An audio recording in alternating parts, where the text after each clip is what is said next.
Alright, so isang mapagpalang araw po sa inyong lahat. Nandito pong muli si Admin Coco the Apologist. Kasama ko po si Admin Chris, no? At nandito pong muli kami upang ipayag ang salita ng Diyos at ipagtanggol ang pananampalatayang Katoliko. Ngayon po ay napaka maulang Sabado sa inyong lahat. Kung kayo po ay nanonood at kayo ay mula sa Pilipinas sa maulan na araw, lalo na dito sa around Rizal, no? Kamusta dyan sa inyo, Chris, sa lugar niyo dyan? Grabe ilang araw na sunod-sunod yung ulan. Siyempre minsan humihina, parang kanina. Pero akala ko pawala na yung bagyo kanina eh. Tapos Mm-mm. biglang lumalakas ulit yung ulan. So ingat Yeah. na lang sa mga nanonood. Yeah. Yeah. Actually, halos kakauwi ko lang kasi feast day ngayon sa Santo Domingo, no? At piyesta sa aming chapter kasi ako lang pala, no? Ako ay member ng Dominican laity, no?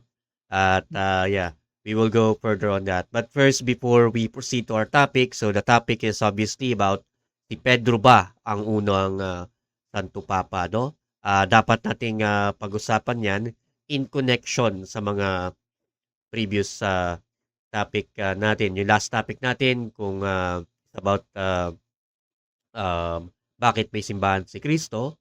So of course, connected yan. Kung may simbahan si Kristo, sino ang iniwang pinuno? No? Sino ang pinuno na kasunod niya? Right after niya, no? Sino? So yan ang pag-uusapan natin kung si Pedro nga ba ang unang Santo Papa.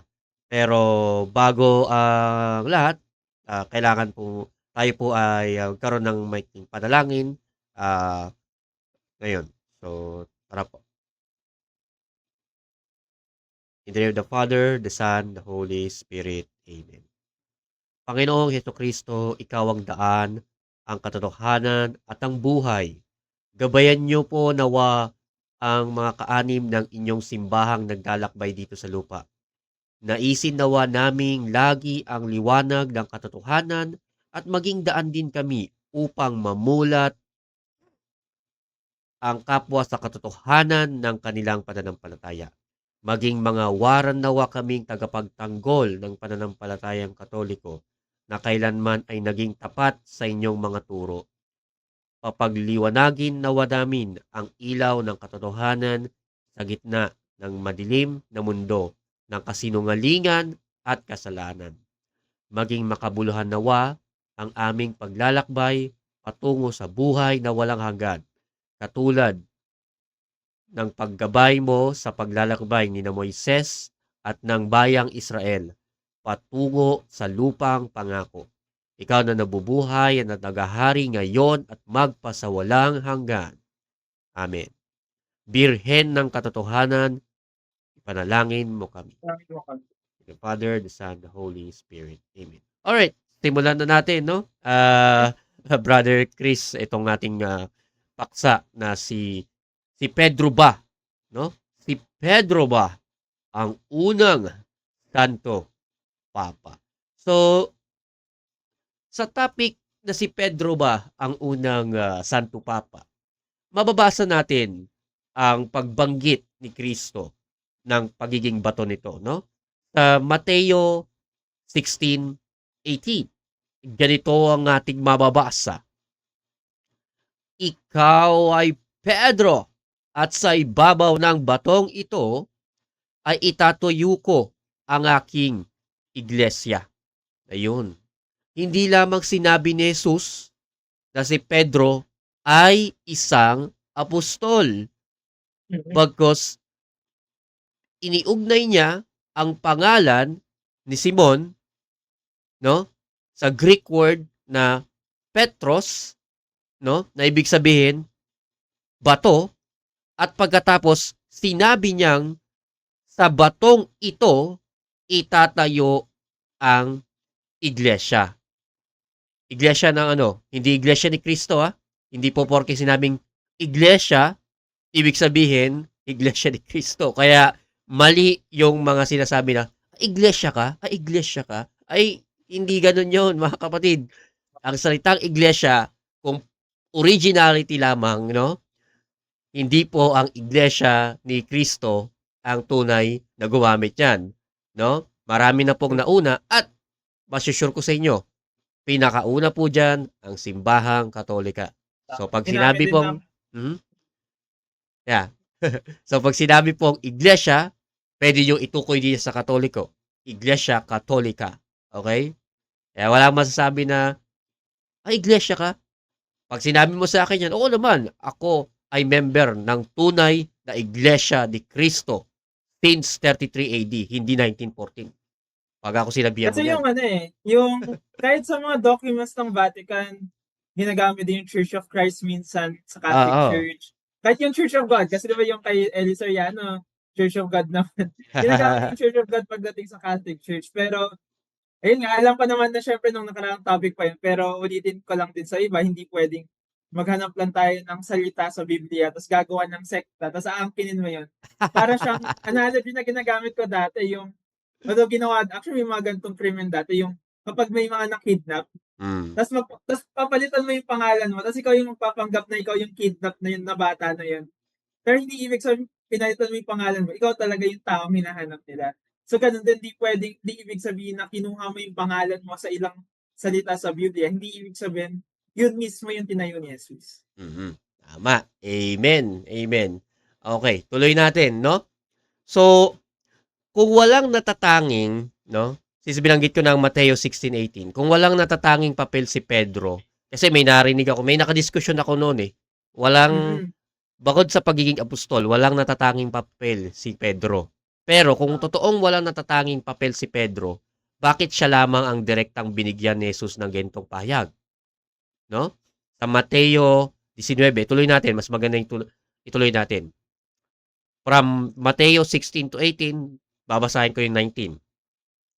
Ibibigay ko sa iyo ang mga susi ng kaharian ng langit. Napakabigat na salita nun. Ibibigay ko sa iyo ang susi ng kaharian ng langit. Hindi niya kahit kanino yung sinabi yun. Hindi niya kayo sinabi sa ibang apostol o sino mang alagad niya. Bagkus kay Pedro lamang yung sinabi. Ito ay napakalakas na ebidensya, mga kapatid, no? Sa Biblia, ang susi ay simbolo ng authority, no?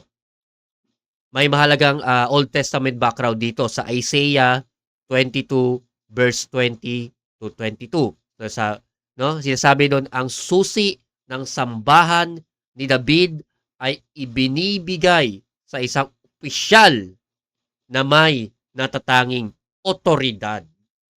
No, kaya nung sinabi ni Kristo kay Pedro, ibibigay ko sa iyo ang susi, no, ng kaharian ng langit. Hindi lang ito simpleng like kino-compliment ni Christ. Ito ay merong Davidic, no? Davidic kingdom, no? Nung sinasabi niya 'yon. So, ang tanong ko sa tumatangging si Pedro ang unang Santo Papa kung pare-parehong eksaktong authority ang binibigay sa mga apostol. Meron din kasi ako naka-encounter na ganyan, pare-parehas lang daw ang mga apostol, yung authority nila, etc. So kung pare-parehas lamang, bakit si Pedro lamang ang tumanggap ng susi? Walang ibang apostol, walang mababasa. From Genesis to Revelation or for the entire New Testament, walang mababasang ibinigay din ng susi, no? Bagkus kay Pedro lamang. Ngayon, tuloy pa natin. Ang anumang talian mo sa lupa ay tatalian sa langit. May binding, no, and loosing authority, no? Ayon doon sa Mateo 16:19 pa rin. Pero sa Mateo 16, si Pedro mismo ang unang, okay, ang unang tinutukoy kasunod ng pagbibigay ng mga susi. So meron tayo ditong pwedeng i-summarize. Si Peter, then rock, yung bato, yung susi, binding and loosing, and lastly, yung kingdom. Yun. Diba? Hindi lang random na apostol ang larawan. No? Ngayon, so, masasabi ko, no, na si Kristo mismo ay nanalangin specifically for Peter. Wala sa ibang alagad, wala sa ibang mga apostol, no? Dito sa Lucas 22:31-32 sabi, Simon, Simon, hiningi ni Satanas na siyasatin kayong lahat na parang trigo, ngunit ipinananalangin kita upang huwag mawala ang iyong pananampalataya. At kapag nagbalik loob ka na, palakasin mo ang iyong mga kapatid. Yung sequence, mga kapatid, no? By the way, we're both live on YouTube and Facebook. If you have comments and suggestions, feel free. So, yung sequence na yun, si Kristo, Jesus prays for Peter. Then, si Pedro, nanatili siyang firm, no? And, yun, hindi lang mag-pray ka para sa lahat. May special na instruction kay Pedro. At sabi, ulitin ko, palakasin mo ang iyong mga kapatid. Diba? At, bago ko ituloy, mababasa rin natin sa mga iba pang talata, like sa Acts of the Apostles. No? Pagkatapos ng ascension, sino ang nagsalita sa harap ng community tungkol sa pagpapalit kay Judas? Basahin natin, no? Sa Acts 1:15.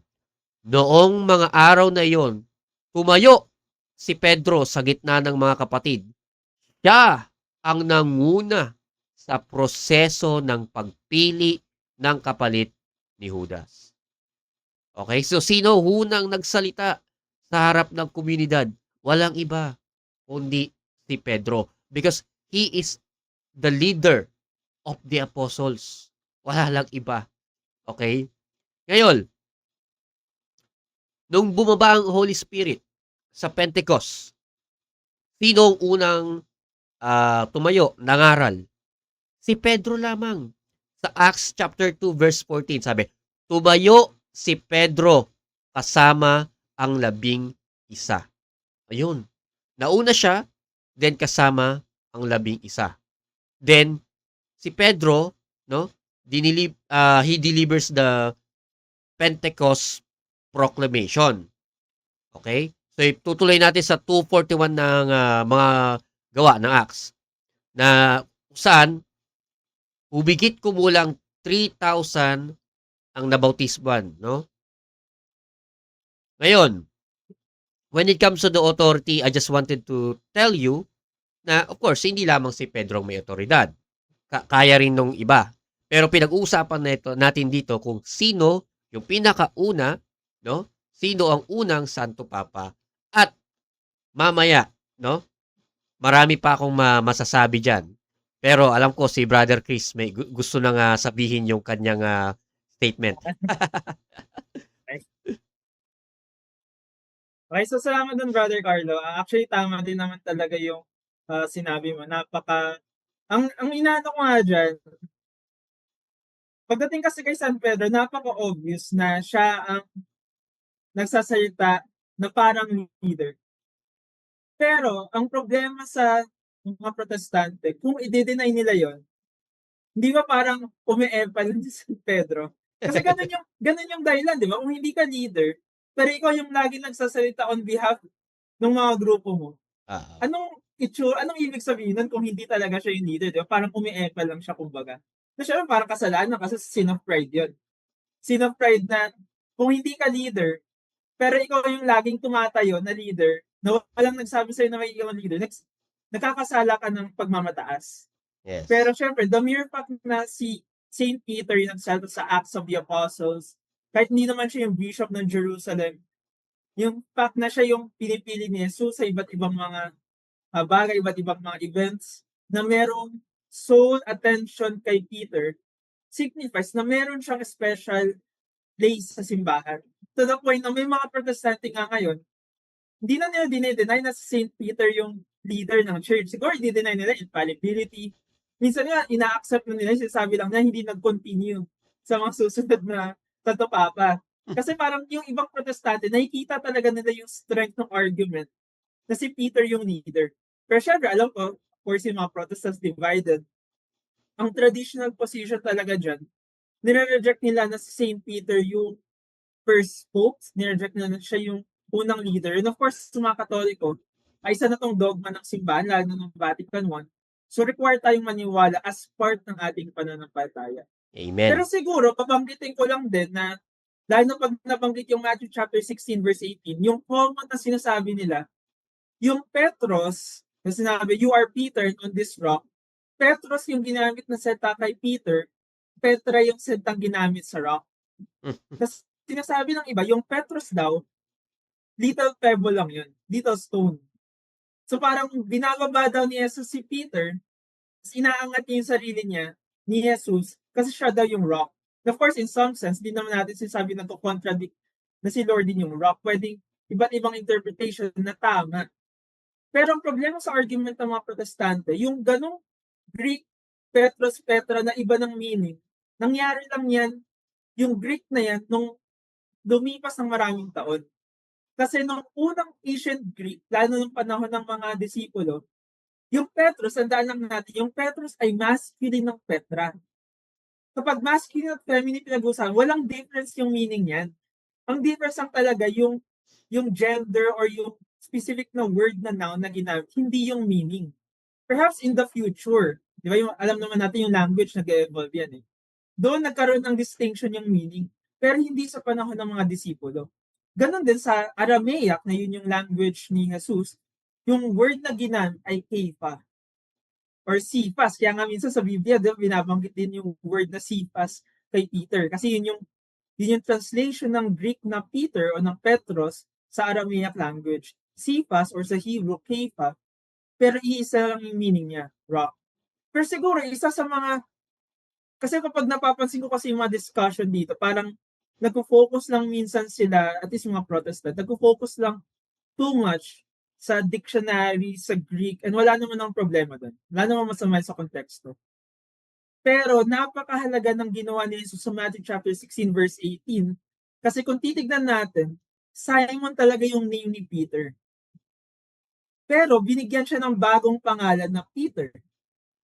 So ang tanong, bakit siya binigyan ng name na Peter ni Jesus? Binabanggit ko to kasi gusto ko na yung discussion, hindi lang tungkol sa Greek, sa grammar, sa language. Pero gusto ko lang balikan, ano ba yung significance kapag yung pangalan pinapalitan? So sa Old Testament, meron tayong 3 beses na pinalitan yung pangalan or binigyan ng bagong pangalan yung isang tao. So babanggitin ko lang yung una, actually nangyari itong 3 to sa Genesis. Sa Genesis chapter 17 verse 5, ito na yung binasa natin. Ito yung mga basa natin. Hindi na Abram ang itatawag ko sa iyo, kundi Abraham. sapagkat ngayon ginagawa kitang ama ng maraming bansa. Dito, pinalitan yung word na Abram sa Abraham. Pero gusto ko tignan yung ano yung next na statement. Kasi yung next statement, every time pinapalitan yung pangalan ng isang tao, doon pinapaliwanag ng Diyos bakit niya pinalitan yung pangalan. Ano yung statement after ng Abraham? Sapagkat ngayon ginagawa kitang ama ng maraming bansa. Yun yung meaning ng word na kundi Abraham, ama ng maraming bansa. Ganito din ginawa ng Diyos kay Sarah, yung asawa ni Abraham. Sa Genesis chapter 17 verses 15 to 16, ito mabasa natin. Sinabi pa rin ng Diyos kay Abraham, hindi na Sarai ang itatawag mo sa iyong asawa, kundi Sarah, sapagkat siya'y pagpapalain ko. Magkakaanak ka sa kanya at siya'y magiging ina ng maraming bansa.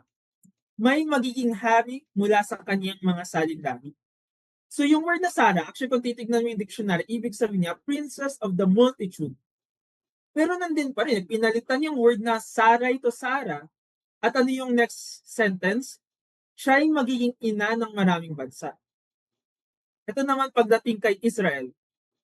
Genesis chapter 32 verse 28. Sinabi sa kanya ng lalaki, mula ngayon Israel na ang itatawag ko sa iyo, hindi na Jacob, sapagkat nakipaglaban ka sa Diyos at sa mga tao, at ikaw ay nagtagumpay. Ano ang meaning ng word na Israel? Who wrestles with God. Nakipaglaban sa Diyos. So kung titignan natin yung history ng Bible, pagdating sa Biblia, kapag may binibigay na bagong pangalan yung isang tao, pinapaliwanag ng Diyos. Alam naman ng Diyos na magtataka yung tao bakit binigyan siya ng bagong pangalan. At ipapaliwanag, ipapakita ng Diyos ano yung kahulugan ng pangalan na yun. Kaya kung babalikan natin yung Matthew chapter 16 verse 18 bilang a supplementary argument, di ba sinabi natin, at sinasabi ko sa iyo, basahin ko ng verse 17 kasi doon muna binanggit yung word na sign.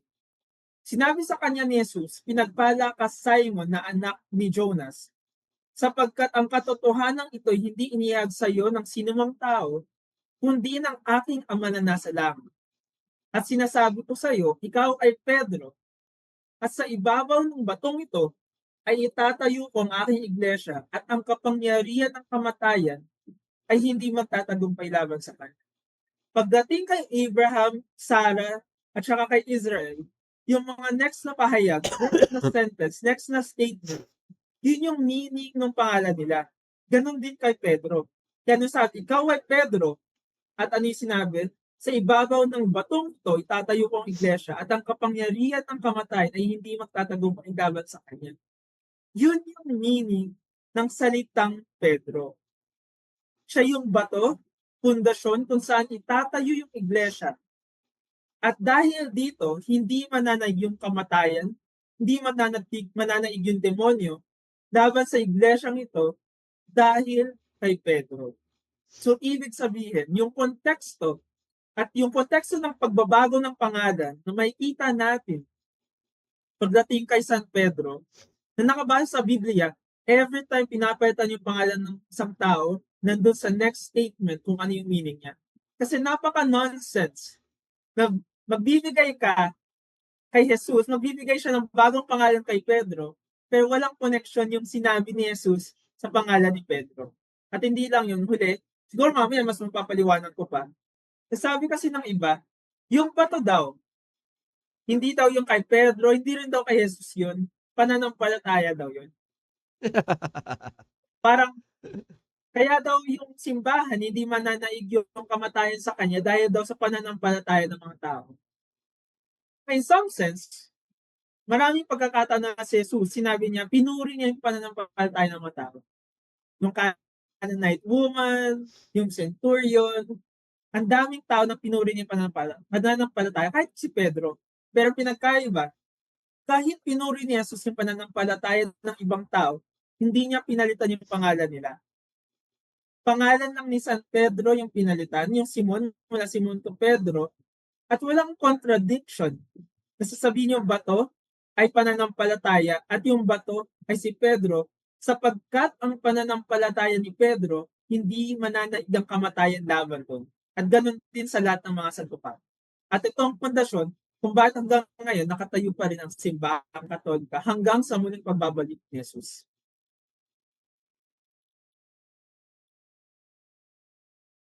Yun Okay. lang, Brother Carlo.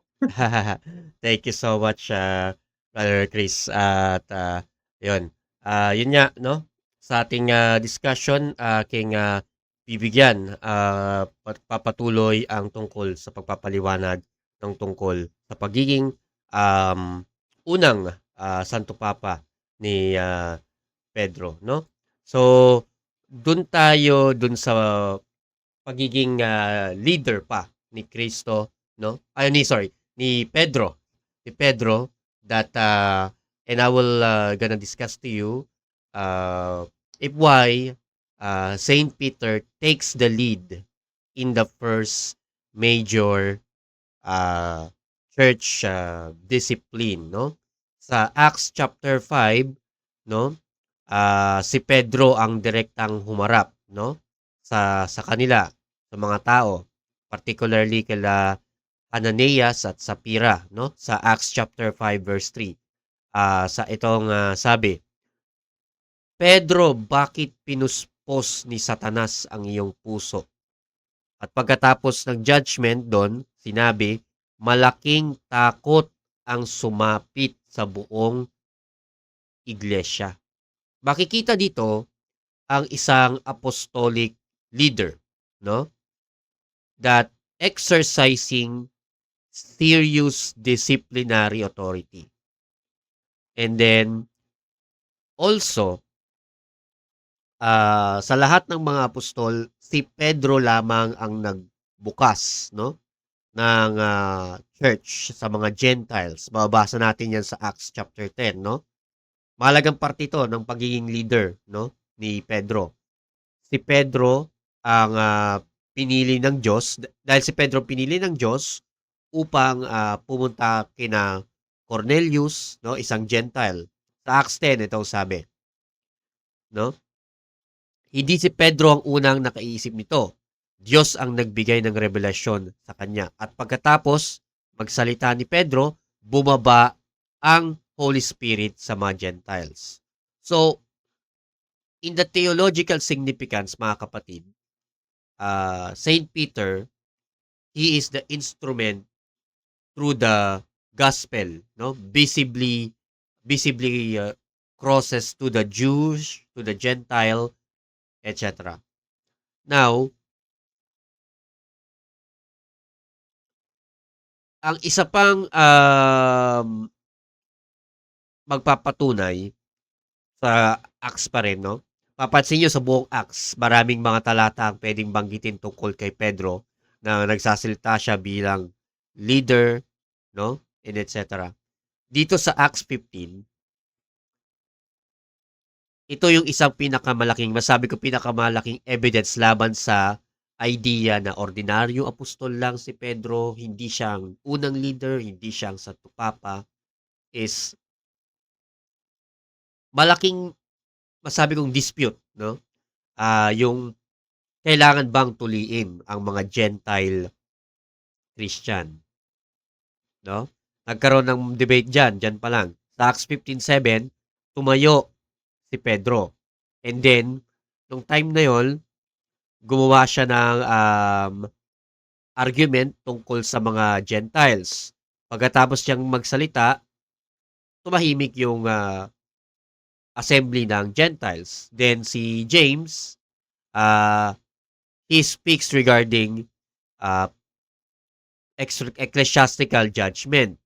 So, hindi ibig sabihin na si Pedro ang nag-isang desisyon. Pero makikita natin yung pattern that Peter, Saint Peter, gives the foundational testimony, assembly, response, and then si James, yung nagbigay ng practical formulation. So ngayon, mapapansin ninyo, kapag pagka nililista or binabanggit ang 12 apostles, laging sinasabi na una si Simon. na tinatawag na Pedro. Maraming verses yan sa Mateo chapter 10 verse 2, Mark chapter 3 verse 16, Lucas sa 6:14, and sa Acts 1:13. Si Pedro ay consistently, no? Actually, consistently and prominently na kadalasang nauuna, no? Na tinatawag na Pedro. Hindi ito nag-iisa at hindi ito nag-iisa lang at isang conclusive proof ng papacy, pero kapag isinama sa ibang mga evidences, ito ay significant, no? And then si Pedro rin, no, ang unang witness of the resurrection among the apostles sa Lucas 24:34. 24:34. Tunay na muling nabuhay ang Panginoon at nagpakita kay Simon Pedro. And then sa 1 Corinthians 15:5, binanggit ni Paul, na nagpakita si Kristo kay Cephas. Sino ba si Cephas? Si Peter, no? So hindi lamang stand-alone proof ng papacy, pero consistent ito sa special role ni Peter. Ngayon,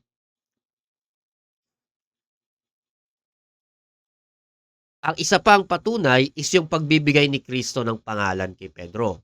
Kasi hindi naman Pedro ang tunay na pangalan niya ni Pedro. Tandaan niyo yan, ha? Ang tunay na pangalan niyan ay Simon, no? At saka base sa Mateo 16:18, 16:18, no? Tinawag siyang Pedro. Sa biblical tradition, no, sa biblical tradition po ang pagbabago ng pangalan ay pagpapahiwatig ito ng panibagong identity or mission. Parang sa Old Testament, si Jacob, naging Israel, no? Then ito, sa New Testament, si Simon, si Pedro. At saka yung connections, no, ng mga nabanggit natin, Simon, Peter, bato, and then simbahan. Ayun.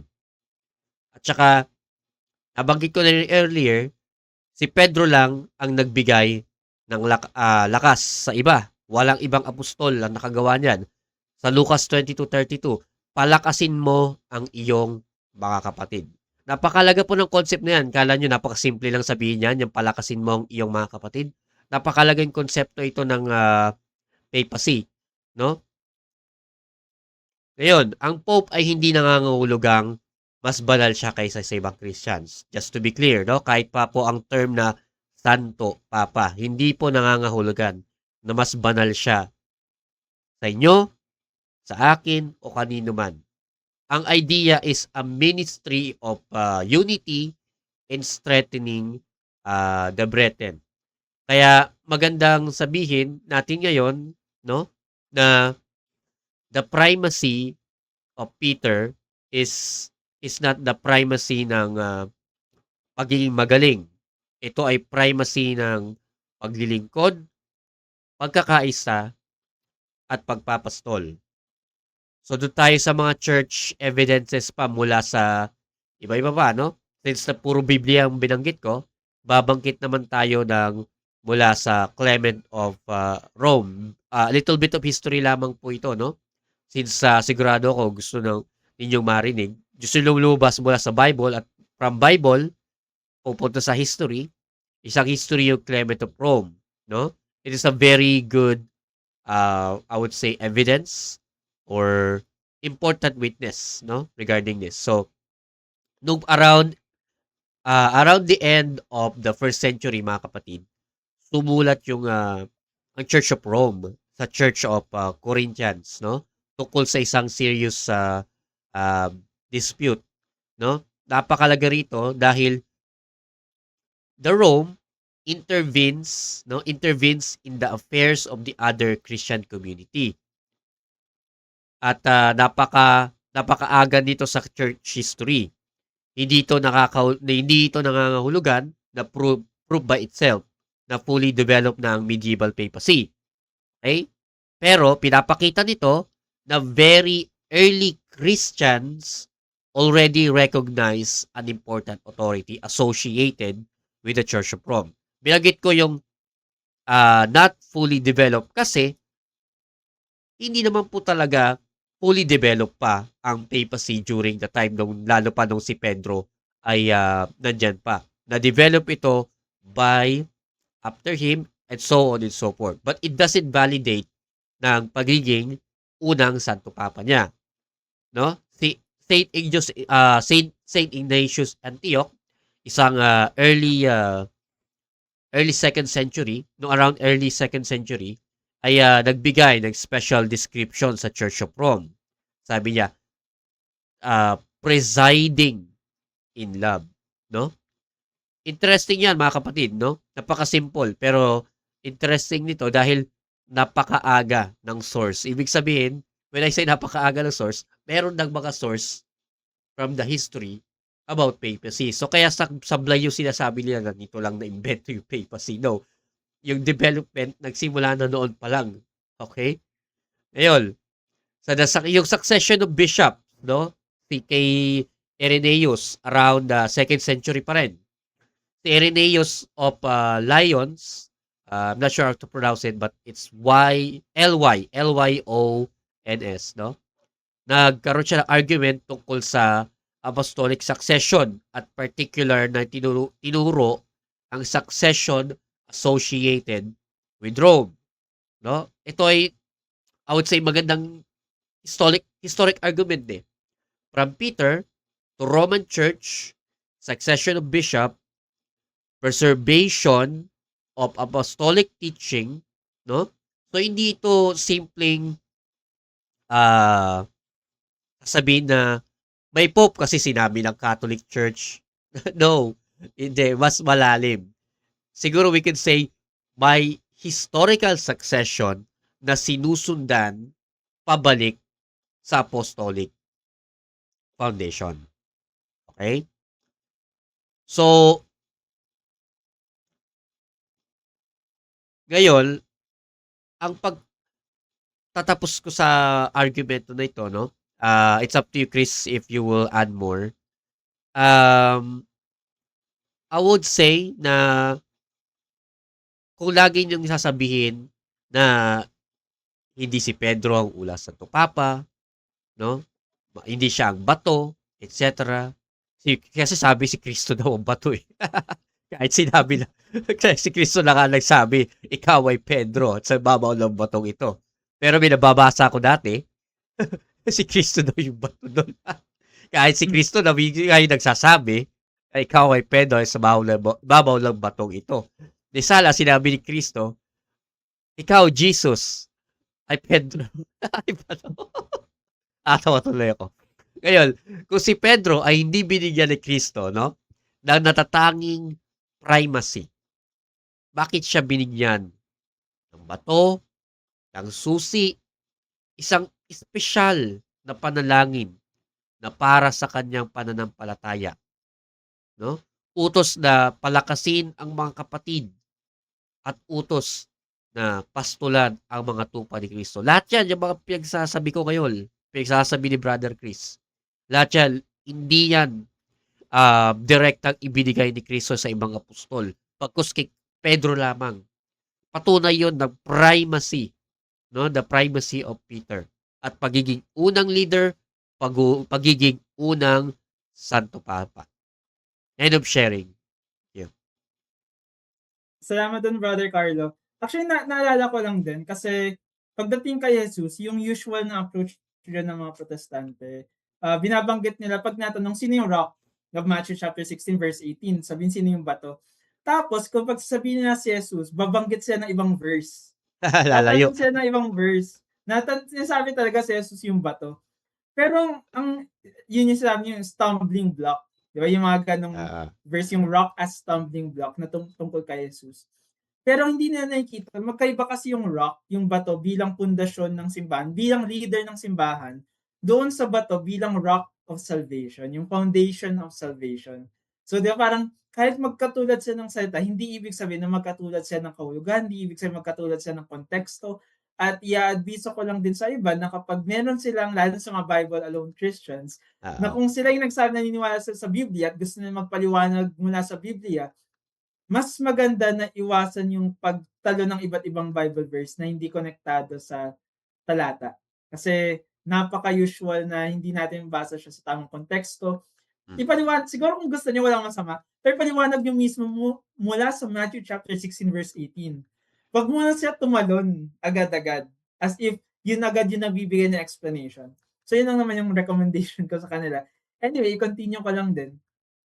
Tama yung nabanggit mo, tsaka nakalimutan ko na rin kanina, pero nabanggit mo na pag nililista yung mga apostol, yung una laging tinatawag si Simon. So Mm. halimbawa, basahin ko lang yung Matthew chapter 10 verse 2 to 4, pati yung lahat ng mga disipulo para ma-appreciate natin. Ito ang mga pangalan ng 12 apostol. Una ay si Simon na tinatawag ding Pedro at si Andres na kanyang kapatid. Sina Santiago at Juan na mga anak ni Zebedeo. Si Felipe, si Bartolome, si Tomas, si Mateo na maniningil ng buwis, si Santiago na anak ni Alfeo at si Tadio, si Simon na makabayan at si Judas Iscariote na nagkanulo kay Jesus. Ngayon, may iba't ibang verses or passages sa Biblia tungkol sa listahan ng mga disipulo. At kung may mga ibang pagkataon, magkakaiba yung pwesto ng ibang mga disipulo. Pero kung merong laging magkakatulad, una, panghuli si Judas Iscariote. At saka yung pangalawa, laging si Simon yung unang binabanggit. Bakit tumalaga? Kasi yung listahan, hindi lang yan, pagdating sa gitna ng mga disipulo, lalo na pag nagpapalit sila ng mga pwesto, masabi nating ordinary apostles sila, walang angat sa kanila. Pero yung fact na si Judas Iscariote yung nilagay sa dulo, na alam natin, yun yung nagkanulo kay Jesus, ibig sabihin, panghuli siya. Hindi lang sa literal na nagkataong panghuli lang siya, nagkataon na nakalimutan lang siya, tapos, ay, ilagay natin pangalan ni Judas Iscariote, nakalimutan natin, mamagalit. Hindi, siya talaga yung panghuli dahil sa kanyang mga nagawa. Pero ibig sabihin, kapag nilalagay si San Pedro sa umpisa, hindi lang siya, uy, naisip ko San Pedro. Tapos naisip din ni Mark, ni Luke, uy, naisip ko ni San Pedro, nahin ko nga to. Kaya ito din yung mahalagang nabasa natin, yung sinabi, ito ang mga pangalan ng 12 apostol. Una ay si Simon na tinatawag ding Pedro at si Andres na kanyang kapatid. Bakit tumalaga? Kasi hindi si Pedro ang unang disipulo na tinawag ni Jesus. So may dalawang meaning ng una or first. Pwedeng una na chronological, diba? Ikaw yung unang anak. Wala, di naman magalit yung bunso mong kapatid kapag sinabi ikaw yung unang anak kasi ikaw naman talaga yung panganay. So una yung chronological, pero yung isang una, yung first as primacy. Pero hindi pwedeng una na chronological si San Pedro kasi hindi siya yung unang tinawag ng disipulo. Siguro kung tinawag si Andrew pero hindi yun yung nilagay na ng salita sa Biblia, una nilagay si Pedro. Ibig sabihin kung hindi chronological na una si Pedro, kasi nauna pa nga si Simon, nauna pa yung ibang disipulo, ang pagiging una ni Pedro pagdating sa primacy. So ibig sabihin, leader talaga si San Pedro pagdating sa mga disipulo.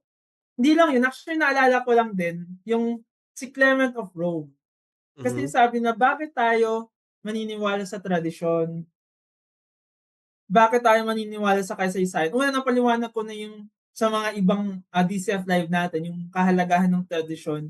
Mas may mapapaliwanag natin to sa mga susunod na live kapag binanggitan natin yung sola scriptura. Mm. Pero merong isang evidence sa Bible na independent evidence na nagpapakita bakit tayo maniniwala kay Clement of Rome.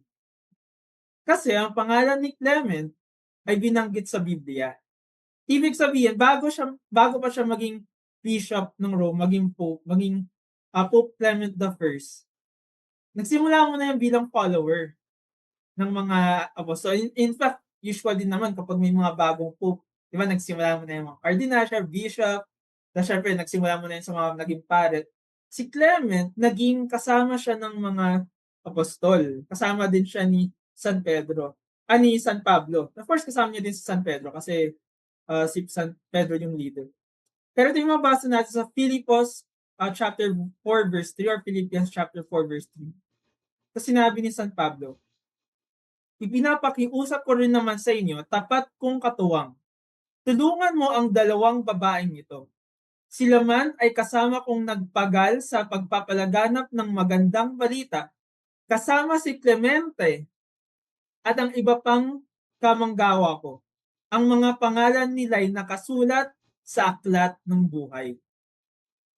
Kaya nga kung titignan yung mga church historians, kinoconnect nila si Clement na mabasa sa Philippians doon sa Clement of Rome dahil sa significance, syempre doon sa buhay niya, sa timeline, nakasama ni San Pablo si Clement bago pa maging bishop si Clement. At saka mahalaga na nakalagay doon, sinabi, kasama yung mga pangalang binanggit ni San Pablo doon sa aklat ng buhay. Kasi naalala ko, may mga church fathers kasi na nabanggit, bukod kay Clement, may pang isa, nakalimutan ko yung pangalan niya. Pero sinasabi kasi, okay, binanggit sa Bible yan, malay mo, nagkasala yan. Kasi yung binabanggit niya, bumagsak sa pananampalataya, naging apostasy. Nag-commit ng apostasy. Nasa Biblia. Malay mo, pagkatapos namatay yung mga disipulo, biglang all of a sudden parang nauntog. Na kinalimutan na lang parang ang bilis, no? Ang bilis na after lang ng disipulo, biglang, uy, ipalaganap natin yung mga maling katuruan ng simbahang Katolika. Parang all of a sudden, kahit common sense lang mo, kahit hindi mo nga kailangan ng protection ng Holy Spirit, ng indefectibility ng church, na of course tama din naman. Pero sa common sense, ganun ba kadali magbumaliktad yung isang tao? Parang Kaya yung nga. idea ng Iglesia ni Cristo na after ng mga disipulo, all of a sudden, kung ano ng kalokohan yung nangyari sa simbahan. Parang napakadali naman. Kahit sa common sense lang, kahit sa normal na human behavior, parang napakadali kung all of a sudden ganun nangyari. Pero pinapakita lang nito na mahalaga from historical perspective, makita yung perspektibo ni Clement kasi kahit yung sulat niya, of course hindi yung scripture, we would say part ng tradition. From a historical sense, tinatransmit niya yung natutunan niyang turo mula sa mga apostol. Ganon din kay Saint Ignatius of Antioch bilang disipulo ni Saint John the Beloved. Na sila yung mga nagpatuloy kung naniniwala talaga tayo na prinoklama ng mga apostol, kahit wag muna natin sabihin sacred tradition, pero yung pinakaumpisa, kung prinoklama ng mga apostol yung mga gospel, at the very least, yung mga unang nakatanggap, sana pagkatiwalaan naman natin na mabuting disipulo at mabuting estudyante sila. Na kung ano yung natanggap nila, yun yung pinapalaganap nila. Kaya nga sinasabi natin, from a historical perspective, napakahalaga malaman yung sinusulat ni Saint Ignatius of Antioch at ni Saint Clement of Rome. At ganun din yung mga early church fathers, yung mga apostolic fathers, kasi tawag ka na apostolic, kasi sila yung mga fathers na naabutan yung mga apostol. Siguro panghuli na lang, kahit sa logical perspective, anong anong community, anong governance ang walang leader? Kasi kahit nga sa classroom, kailangan mo ng class president. Kailangan ng unity. Kahit even yung Supreme Court, meron diyang yung sa Supreme Justice, meron diyang one judge na nag-represent sa lahat. Sa lahat ng community, sa lahat ng governance, kailangan mo ng leader as part ng unity. Of course, kung titingnan mo ibang bansa, syempre wala naman silang protection. Pwede yung mga leader gumawa ng kung ano-anong kasamaan na apektuhan yung unity. Pero kung may unity sa lahat ng iba't ibang community, how much more sa community na si Jesus mismo nagtatag? Sa simbahan siya mismo nagtatag. Kaya nga kung humiwalay yung mga tao sa simbahang Katolika, whether Orthodox Church, yung nagkaroon din sa mga divisions, yung ecumenical patriarch nila, yung supposedly second to the Pope, hindi ni-respect ng taga-Russia, hindi ni-respect ng taga-Russia yung ecumenical patriarch, lalo na nung dumating mga Protestants na nung inalis talaga ng authority ng Church, ng Pope, naging sola scriptura, naging private interpretation, at nagulat sila kahit sila nagkaroon ng mga divisions kasi yung interpretation pala nito, mali kay Luther. Tama pala si Calvin, hindi si Luther. Tapos tama pala yung ibang pagkatas ng tao kay Calvin. Tapos nagkaroon sila ng iba't ibang divisions, 40,000 sects and counting. Tinayo ni Jesus yung simbahan para malaman natin yung katuruan niya, yung mabuting balita. At kaya may Santo Papa para magkaroon ng unity. Kasi ang daling nung nakaraan gumawa lang ako ng article, kinonekta ko pa kasi gusto ko talaga i-connect, ayokong sayangin yung opportunity na nagkaroon ng problema sa Senate, 'di ba? Merong pro Cayetano, ito walang halong politics 'to, ginagamit ko lang 'to as analogy. May pro Cayetano, yung grupo ni Cayetano, may grupo ni yung Senate President natin, si Win Gatchalian. Hindi natin maiwasan magkakaroon ng division. Pero kahit siya sinasabi, appeal to the Supreme Court. You need to appeal to something para ma-resolve yung division. Kung walang Santo Papa, kasi ang Santo Papa, yan yung appeal kapag alam mo may bishop na medyo mali na yung ginagawa, mali na yung tinuturo. Kung hindi ka bishop, pupunta ka sa mas mataas, pupunta ka sa Pope. Pero kung walang Pope, ano na yung basis ng unity? Private interpretation? Eh di wala nang magre-resolve. Maghihiwalay ka na lang. Sasabihin ng naunang community na tama interpretation namin. Tapos sabihin, huwag kayong umalis sa amin kasi tama interpretation. Ito talaga sinasabi ng Biblia, klaro ang Biblia. Sabihin ng iba, hindi, klaro ang Biblia, kayo yung mali. Humiwalay nga kayo sa Catholic Church kasi mali ang Catholic Church eh. Hindi walang masama humiwalay kami sa inyo. Nagkaroon na ng divisions and ng divisions. Kung titingnan sa kasaysayan, yung Pope, yung point of unity. At ganito din yung makita sa Acts of the Apostles, nagkaroon ng division, kung tutuliin ba, required na tuliin ba yung mga Gentiles or hindi. Ano yung point of unity? Yung church, sino nagsalita? Si Peter, dahil siya yung unang Santo Papa ng Simbahang Katolika. Siya ang piniling leader, sa kabila ng kanyang kasalanan, siya ang piniling leader ni Jesus at binigyan siya ng grasya para manatiling tapat sa kanya at gabayan ang simbahang kanyang tipan. Yun naman, Carlo. Maraming salamat, Brother Chris, no? Sa yung admin Chris Alfonsus. Nakakalimutan ko ang whole name, no? At yeah, maraming maraming salamat sa iyong napakagandang huling mensahe, no? Po, no? Masasabi ko lang ay sana po marami kayong natutunan ngayong araw na ito. Kita po tayo muli next week sa mga susunod na live. Ito po muli si Carlo Cortez, Admin Coco, The Apologist, at kasama ko si Admin Chris Alfonsus sa ngalan ng Defend the Catholic Faith Ministry. See you next week and God bless us. Thank you so much. Good night. Bye-bye. God bless.